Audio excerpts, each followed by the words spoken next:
Hi there, I'm Luke from IAM. And I'm Andy from IAM. And today we are demystifying the compliance of data in your schools and on your system. And actually, do you need to think more like a pilot to run your school in terms of the instruments in front of you? Wow, okay. Hot topic. Well, it is a hot topic because the education estate strategy is now very, very, very data-led. Very, very data-led. So there's even more of a reason to, again, I would say, think like a pilot. So effectively, I mean, you could say, would you board a plane with a pilot that has no instruments in front of him when he's flying the plane? No, you wouldn't, would you? So I would probably say that you need to, or schools need to basically think a bit more wider than running an estate just on, I'm going to say, gut feel, some data and memory from what we've done in the past. I think the game has changed now with the new estate strategy. I think you've got the standards there that schools need to meet that were published obviously in April 25. That schools have certain tiers that they need to get to. So arguably, you probably in kind of tier 1, you don't need to have all of the information available to you. But I think that you are going to find yourself wanting if you don't have that level of data, if you want to sort of move up the chain of all the different tiers as well. So on a plane then, we've got like altimeters and azimuth scales and all sorts of weird and wonderful stuff.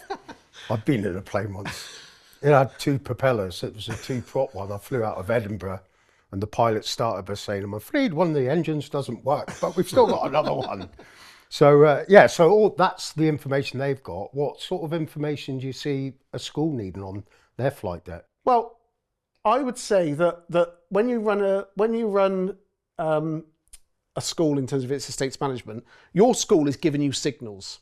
So the school is giving you signals in the sense of sort of overdue safety checks and things like reportable faults. All that kind of stuff sits in a system and it needs to be presentable. I'll give you an example. So I'll give you an example of why I think that schools need to think a bit more in this direction as well. So let's say that so back in the day, 15 or so years ago, we used to manage a site for a sort of large pharmaceutical company. And if you go and see the guy that was running the site there, he literally had I mean, money was no object here, so it is a different case. But he had the ultimate flight deck that was in front of him. He had everything plumbed into it, BMS systems, even then IoT. It was state of the art stuff. Move forward into a. It was just like I said, he was kind of an estates manager. He was no sort of like sort of highly sophisticated qualifying person that needs to be here. It's just plain simple data that kind of meant that he was leading the charge rather than sort of lagging the charge, if you know what I mean. So he wasn't looking at sort of the here and now. He was looking forward and understanding what was going on in his site because he had all the data available to him. Now, if you go into a school and a school has a system, a spreadsheet maybe, we've talked about spreadsheets before, but it is kind of the here and now. What the difference is both people, so a site manager in a school or estates manager in a school and the guy in this particular pharmaceutical company, both of them were doing the same job. Both of them had a building that they were managing.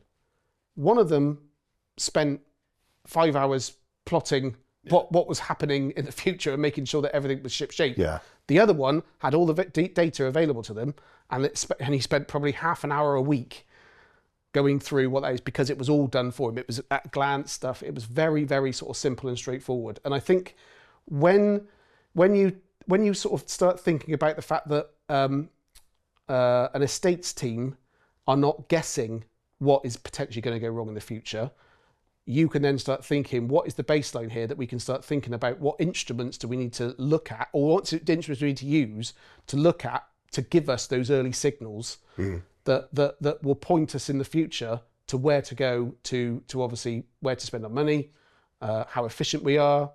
I mean, efficiency is like, that's a big topic as well, isn't it? I mean, there's so many sort of different things that I've done in the past for efficiency in buildings. And you probably go to the nth degree when it comes to efficiency, and I mean, I don't know if you've got anything that is any kind of stories from back in the day when you used to sort of save money and. I love this idea of this flight deck thing, controlling things. What I never had something very similar. What I didn't have was, if I get in my car now and don't put my seatbelt on, I don't just get, like in the old days, you get a light would pop up. If you had a really nice car, the light would come on. Now I get bing, bing, bing all the time. And if I put non-alcoholic beer on the back seat of the car, bing, bing, bing, seatbelt's not on. So I have to apply the seatbelt to my non-alcoholic beer. So I kind of get warnings of things. It kind of tells me things. Never had that before. So the flight deck, if you like, that I've kind of used to, for want of a better term, wouldn't be giving me those warning signs. I'd have to interpret things. Yeah. And but every major failure has a warning sign, doesn't it? Every major failure has a warning sign. Has an indicator, I would say. There's a way of you being able to, it might not be bing, bing, bing, but there'll be something on there. So we used to take water temperature, water readings, meter readings on a weekly basis. And the reason we done that was because where we were in the middle of Somerset, water was just getting drained out of the system. Yeah. So we used to monitor it on a weekly basis. And then just purely, we were sat down during tea and toast one morning, and just purely as an interest thing, we said, how much water does a dripping tap actually produce in a day? So what we've done, we got a tap, put it on drip, we put a beaker underneath, measuring beaker, we left it for an hour, went back, and then we worked out how much water was in that jug. So to keep things simple, let's just say there was a litre. It wasn't, but let's just say there's a litre. So in a 24-hour period, that's 24 litres of water just wasted away on a dripping tap. And I can't remember the exact numbers, but I think it worked out at, say, a cubic metre of water a day. So if our regular weekly readings were 100 cubic metres, and then this week it was 101, it's a fair guesstimate that one extra cubic metre was due to... Well, it's a guesstimate, but you've established a trend there, haven't you? Exactly. So that's and a trend is better than a reaction. Yeah, definitely. So it wasn't a case of somebody saying, oh, by the way, do you know there's a dripping tap in the room that nobody ever goes into? So the fact that we knew or assumed that it was a dripping tap, we could then go around the estate, investigate, looking specifically for a dripping tap. And well, I think this is what, going back to what I was saying just now as well, about the fact that sort of the Department of Education are now sort of formalising everything in terms of school estates management and school estate standards. So they are building a common set of data, a common set of sort of data standards. Cool. And I think that is the pathway going forward.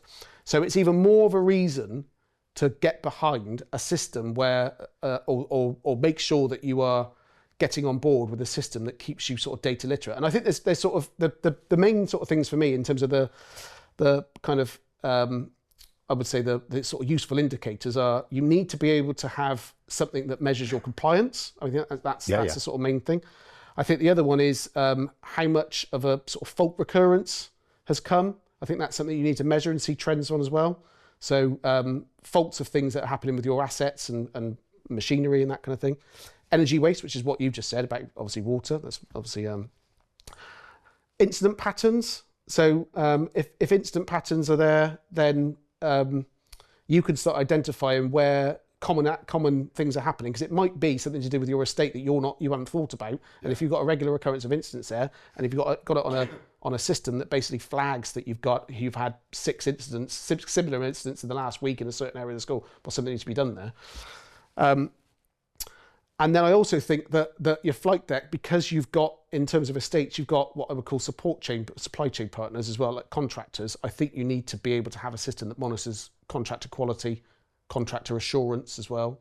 So I think for me, they are the flags that need to present themselves on the system, that you can start thinking more, again, what I've said just now about having leading indicators, because it is something you need there to obviously stop or start the prevention process in case anything goes wrong. I think the baseline. I wouldn't say everyone needs to go out and go. Oh, go and get a flight deck instrument tomorrow. You need it tomorrow. No, it's not. You just need to sort of start with the sort of baseline. What counts today as normal, and build from there. Yeah. I think that's probably the point that we need to emphasise. Is there isn't a hey presto answer for this for somebody who's just going to turn up and say, I need this particular flight deck because tomorrow we're going to be super efficient and we're going to be able to predict the future of what's going on because I can spot trends, etc. You do need something.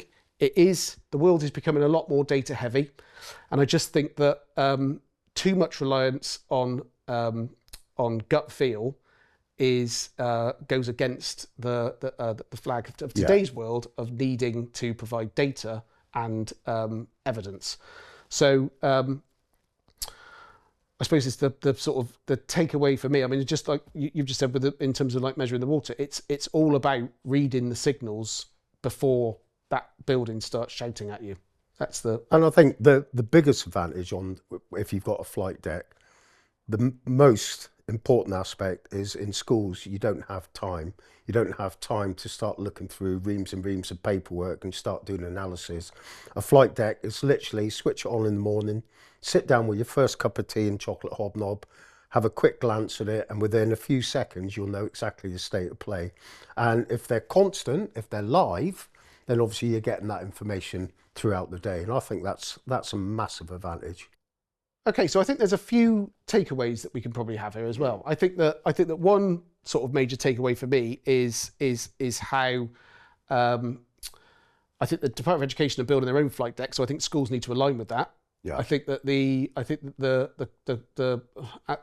as we've sort of said in the past as well, near misses and spotting trends of near misses is going to be a lot more valuable than having a headline in your school. So understanding the trends that are going on there as well. So and I think the other one for me is actually having this sort of measure of some kind of instrument desk and flight deck and that sort of thing will be much more beneficial for those that actually are trying to save money, because I think there is a money saving exercise to be had here as well, because there is this.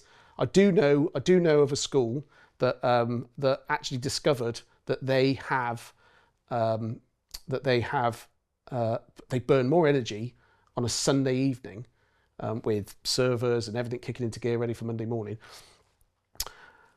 Occasionally somebody might come and obviously leave the fridge open as well. That obviously doesn't help as well. But on a Sunday evening, they're burning more energy than what they are on a Tuesday, and that's when the school's empty, than what they are on a Tuesday afternoon when all the kids are in school and the school is in full operation. I mean, it's crazy to think that, but it is a thing. There is a stat out there I know an organisation out there that is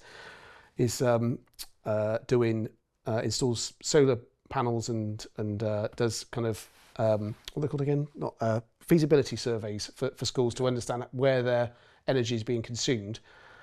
And they came up with a stat like 60% of energy is burned when a school is closed, and it's insane. Or when the school's not in operation, when the kids are in there. So having that flight deck is that level of data that I think is really important, and that's my sort of biggest takeaway I think from it as well. Is that leading indicators always beat lagging indicators, and I think that's the same in the case every single time. And just you need to read what your building is telling you, what signals is it giving you for you to be able to react to that. And I think that's important that you get that from something that is easy to look at. Yeah, and I think you can apply that across the board for everything.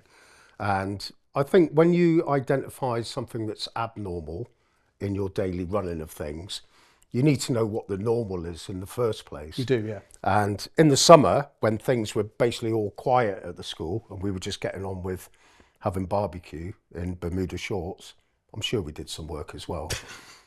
But every summer, there would be, for a 2-day period, a peak in the water consumption. It was like huge, astronomically high. We're like, how's this happened? And then we realised it's in the summer, we always got somebody to come in and jet wash the playground.